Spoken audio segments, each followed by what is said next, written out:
given it's the last show of the year, we have to do our obligatory sort of finding the best fighter and the best fighter of the year, right? So let's start with the best fighters of the year. I'm going to go first because that's what I want to do, because you'll probably nick my idea anyway. Go on then. I'm going to go with Fabio Wardley because I think that Fabio constantly fights against a backdrop of people diminishing him, constantly rehearsing what he did in the previous life of being a white collar fighter. Despite the fact that he was favourite for Justice Hooney and I think got out of jail in that fight, the fact that he beat Joseph Parker, the fact that he's had the perfect year by being crowned heavyweight champion of the world, legitimately in the same way that Daniel Dubois was when he fought Hrgovic, legitimately crowned but not given it at the time in the ring. Yeah. I'm going to pick Fabio Wardley for my fighter of the year. Okay. Who do you want to go with? Okay, well I'm going to go with my international fighter of the year, and that's Terence Crawford.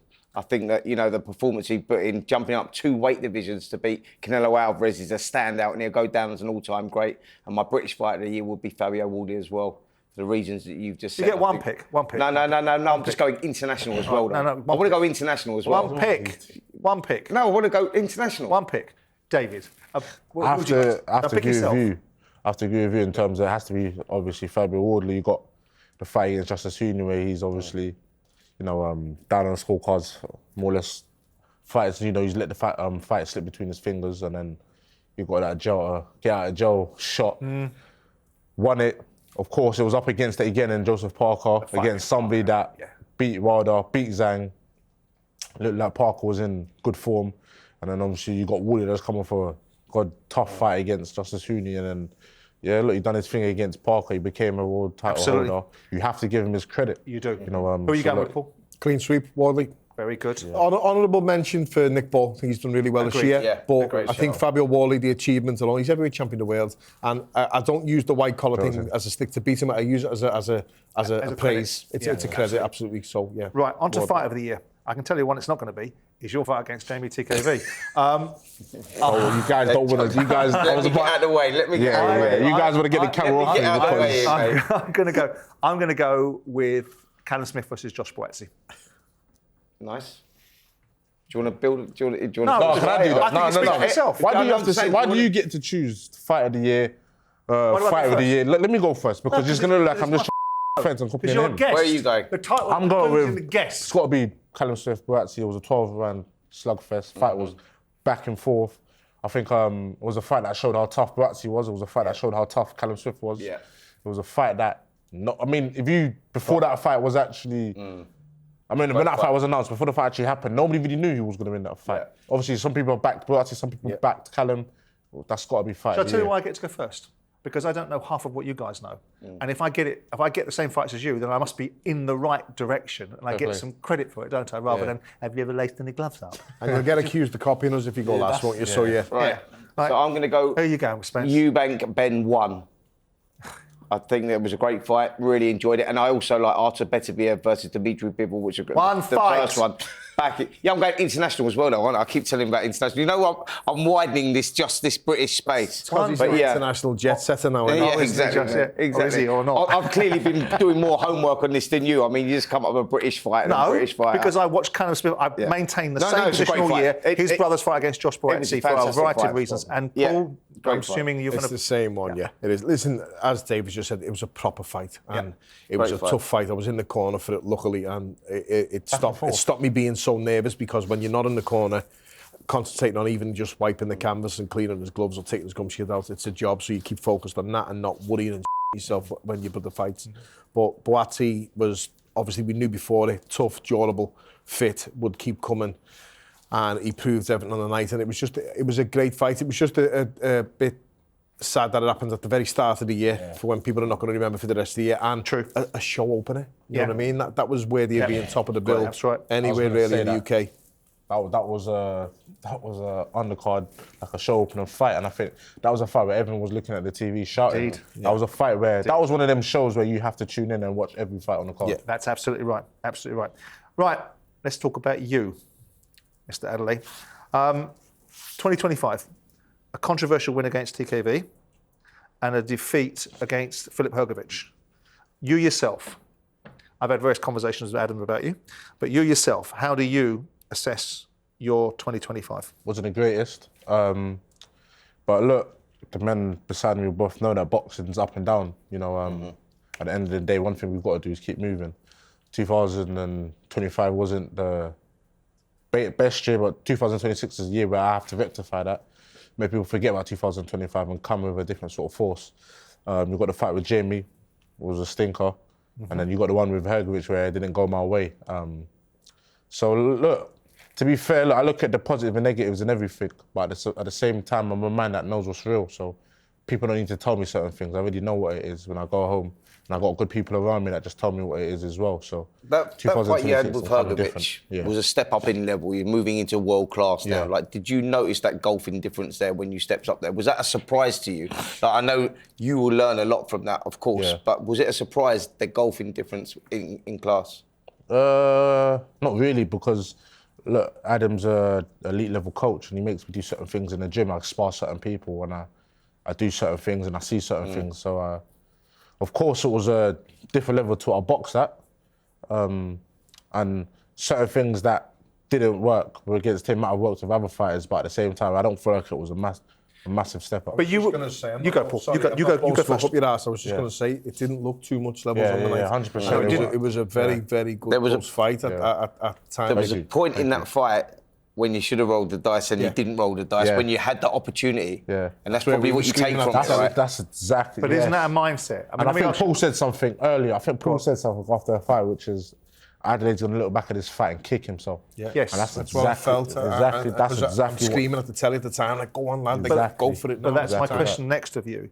I mean, we spoke about it afterwards. You came into the studio and you expressed, regret and disappointment. One of the things you said before the fight was, "I'm going to leave no stone unturned."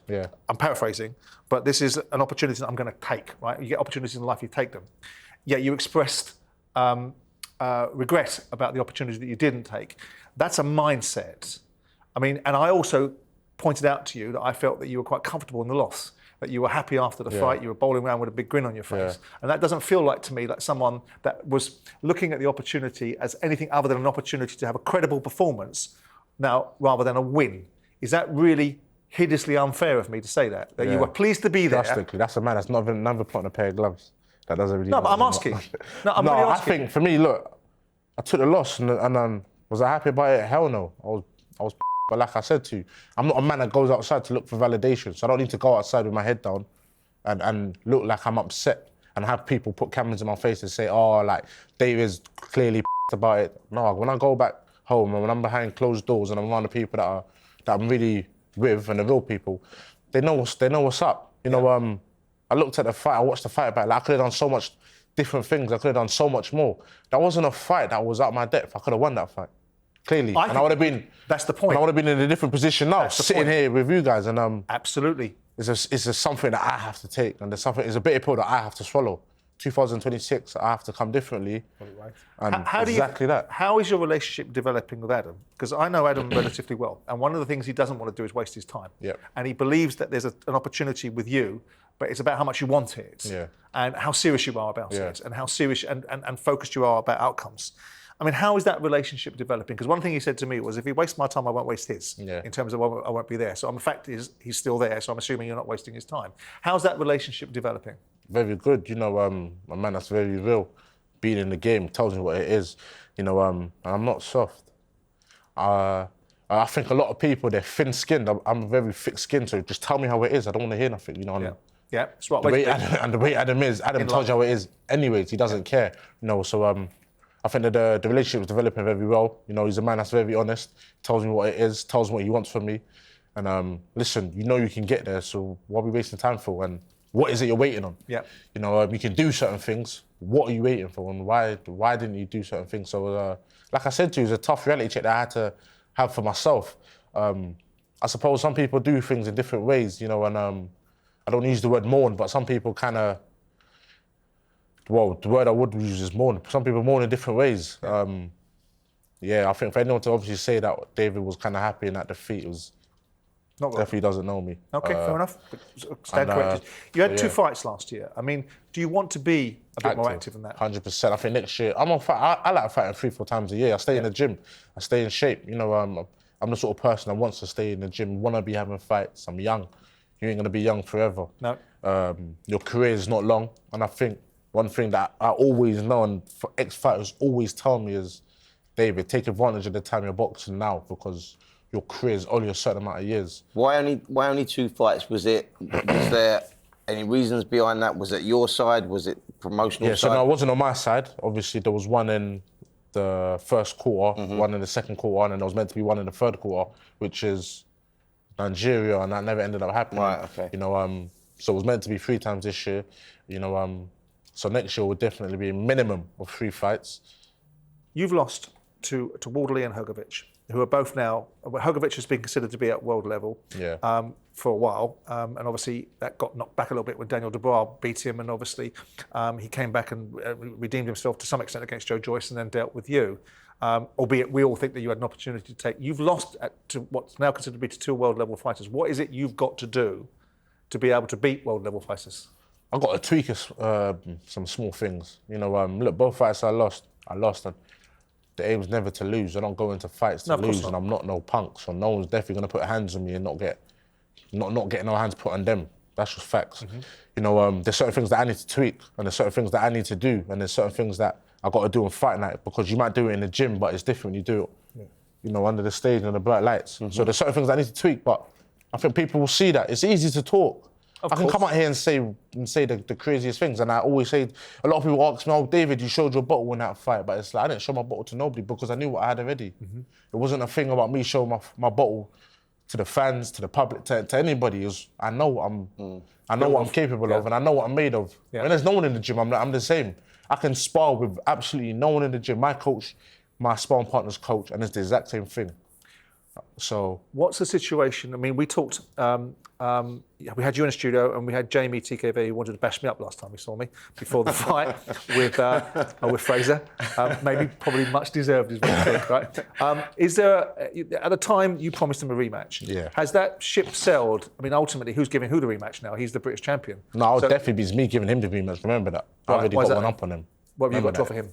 I got one up on him. Right. But I said, obviously, look, he's the British champion now. I suppose his phone's probably going to ring for some different opportunities and whatnot, so he'll probably see what it's like.